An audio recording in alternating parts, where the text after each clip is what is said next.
अगर वादे देखो तो मेरे को लगता नहीं है कि बहुत सारे वादे पूरे हुए हैं। सिर्फ फाइनली जो एयर स्ट्राइक हुआ है उसका एक थोड़ा सा इमोशनली लोग अटैच हो गए हैं।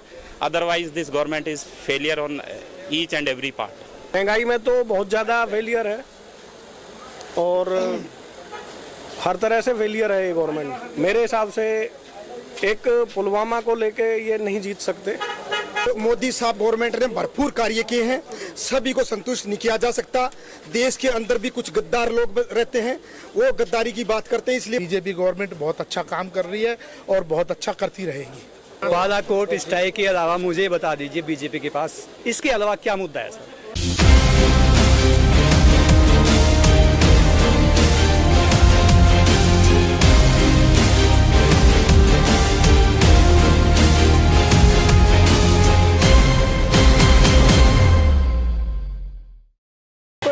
हमें ये तीजारी, ये दिल्ली की बहुत ही ये मशहूर कोर्ट है तीजारी, और यहाँ पर हम जानेंगे कि वकीलों की राय 2019 के चुनावों। आपके हिसाब से इन चुनावों में क्या क्या मुद्दे रहे हैं?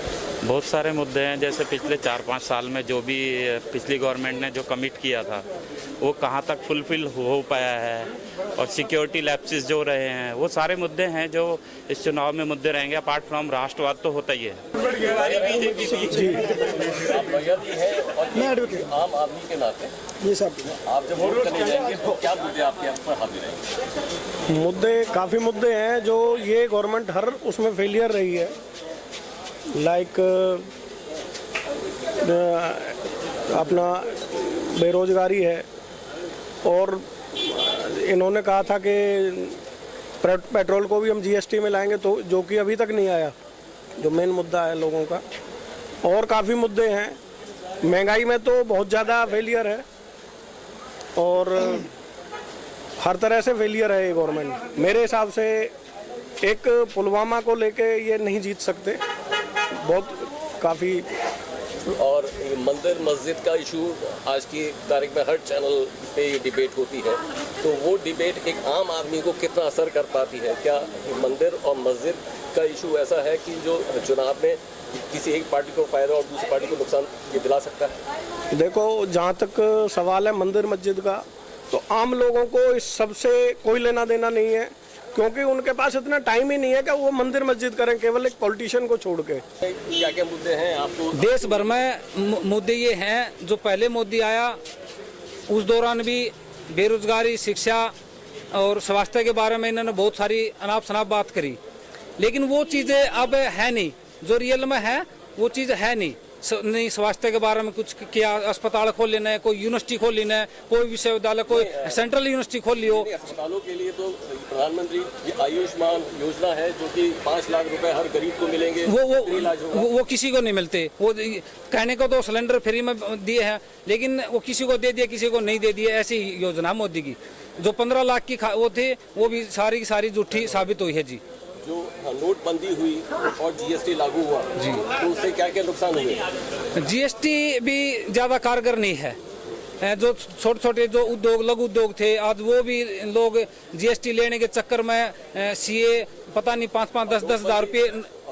नोटबंदी बिल्कुल गलत किया इन्होंने। अमित शाह के बेटे के उसमें पता नहीं हजारों करोड़ों अरबों रुपये उसका खात्म जमा हो गए। जहां अमित शाह जिस बैंक का प्रेसिडेंट था, वो अध्यक्ष था, उसमें पता नहीं उसका खात्म कितने रुपए जमा हुए हैं। तो गवर्नमेंट ने जितने वादे किए थे 2014 में, लोगों ने बहुत सी उम्मीदें लगाई थी, सारी उम्मीदें फेल हो गई। देश की ये हालत है, यहाँ से 70,000 अरबपति जो भारत छोड़ के निकल गए। यहाँ की इकोनॉमीज बहुत बुरे हाल में, जो पैसे की फ्लुएंसी थी वो स्टॉप हो गई। यहाँ पे गवर्नमेंट जो इकोनॉमिकली जो गवर्नमेंट को जिस पोजीशन में आना चाहिए था, सारे के सारे फेल हो गए। पहली बार हिंदुस्तान में ऐसा हो कि सुप्रीम कोर्ट के 4 जस्टिस सड़क पे आए। पहली बार हिंदुस्तान में इस तरह का हुआ कि आरबीआई के ये सीबीआई के दफ्तर पे सीबीआई वाले ने छापे मारा। पहली बार हिंदुस्तान में हुआ कि आरबीआई के गवर्नर पे इन्होंने इतना प्रेशर डाला कि उन्होंने रिजाइन दे दिया। गवर्नमेंट ने जितनी इंस्टीट्यूशन थी, जो फ्रीडम थी जिनको, उनको खत्म करने की कोशिश की है। यहाँ संविधान को बचाने के लिए डेफिनेटली हम सब मिलकर कोशिश करेंगे कि मोदी सरकार 2019 में ना आए। बदलने की बात करते हैं, लेकिन इस बार चुनाव का माहौल इस तरह से तैयार किया जा रहा है कि ये जो मुद्दे आप बता रहे हैं, जो 2014 में जो वायदे किए थे, हाँ जी, वो एक साइड पे है, और राष्ट्रवाद सिक्योरिटी फोर्सेस ने जो बालाकोट पे स्ट्राइक की हो, वो मुद्दा हावी होता है जनता सर उससे यहाँ सर मैं आपको बीच में रोकना चाहूंगा, उससे देश नहीं चलेगा। अगर सिक्योरिटी फोर्सेस है, देश की आर्मी को श्रेय उसका जाता है। अगर इंडियन आर्मी मैंने पाकिस्तान पे जाके हमला किया, दैट इज डिफरेंट मैटर, वो आर्मी का काम है, वो हमारे देश की जवानों पे हमें गर्व है। उस क्रेडिट को गवर्नमेंट लेना चाहती है, उससे चाह रही कि गवर्नमेंट वोट निकाले। हम चाहते हैं कि भारत सरकार आर्मी का श्रेय खुद न ले। भारत सरकार तो रोजगार, सरकार की ड्यूटी रोजगार क्रिएट करे, कंप्लीटली फेलियर है। भारत सरकार के पास कम से कम अभी 10 से 15 लाख जॉब खाली पड़े हुए हैं, गवर्नमेंट उसको फिलअप करने की कोशिश नहीं कर रही है। लेकिन मुख्यमंत्री जो उत्तर प्रदेश के हैं वो तो कहते हैं मोदी की सेना ने काफी काम किया है, मोदी की सेना है। सर वो एक्चुअली उनके तो वर्कर हैं, वो तो कहेंगे, उनके पास कोई रिकॉर्ड है नहीं, विदाउट रिकॉर्ड ही कहते हैं। अब ये सर कह रहे हैं कि पकौड़े बेचना तो गवर्नमेंट का रोल कहाँ से आ गया यहाँ पे? अगर पकौड़े बेचना है तो हमें सरकार की जरूरत नहीं, हम खुद अपने आप जॉब क्रिएट कर लेंगे। कोई भी वायदा पूरा नहीं किया। आप देख लो, बनारस को क्योटो बनाने वाले थे, नहीं बना। 2 करोड़ नौकरी देने वाले थे, नहीं दिया। सबसे बड़ी बात यह है कि इन्होंने कहा था कि रोजगार हम पैदा करेंगे। आज आप देख लो, आंकड़ा 20% से ज्यादा रोजगार खत्म हो गया है। लोग नोटबंदी में बेरोजगार हुए हैं। अभी देख लो, जेट एयरवेज बंद हो गया है, जेट एयर बंद हो गया और उसके कर्मचारी रो रहे हैं। BSNL बंद हो गया, उसके कर्मचारी को पेमेंट नहीं मिल रहा है। लेकिन हमारे प्रधानमंत्री साहब वहां पे जाके जियो का प्रचार करते हैं, BSNL को खत्म कर दिए। तो हम लोग को नहीं बटना चाहिए, हम लोगों को ये होना चाहिए, हम एडवोकेट है, भाई है।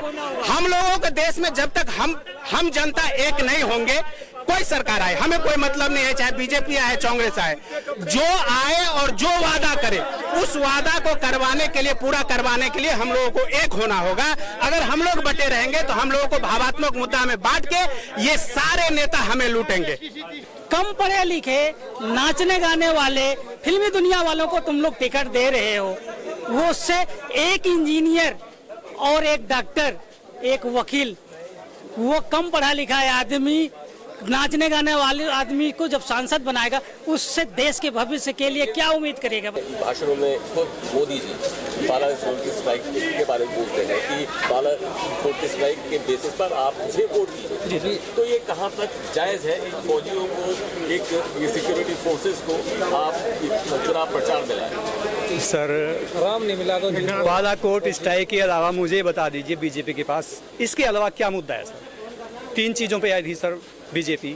सबसे पहले महंगाई सर, क्योंकि महंगाई को हम कम कर देंगे सर। भ्रष्टाचार सर, और तीसरा सर 15 लाख रुपए ये हम देंगे सर। ये इनके मुद्दे थे सर। तीनों में से कोई भी चीज़ें इन्होंने अब तक के ठीक नहीं की हैं। बालाकोट स्ट्राइक के ऊपर अगर ये मांग रहे हैं सर, वोट मांग रहे हैं सर, इसका मतलब ये है कि हमें तो कुछ करना नहीं है, सिर्फ हमारी डिफेंस फोर्सेस बॉर्डर पे करेगी, वो एयर स्ट्राइक करें, चाहे अंदर जाकर के मारें, सिर्फ वो वोट बैंक हमारा रह गया है सर। अरे हमें कुछ करना चाहिए ना सर, तभी तो हम वोट मांगने का अधिकार होना चाहिए सर। वोट मांगे आपकी, हम बीजेपी को वोट देंगे। पिछली बार हमने बीजेपी को ही वोट दिया था, लेकिन सर क्यों दें बताइए? मुझे एक मुद्दा बता दीजिए आपकी बार इसको बीजेपी को वोट दें सर। सर देशभक्ति सब में देशभक्ति है सर। आप देशभक्त हैं, मैं भी देशभक्त हूँ, ये भाई साहब भी देशभक्त हैं, कौन देशभक्त नहीं है?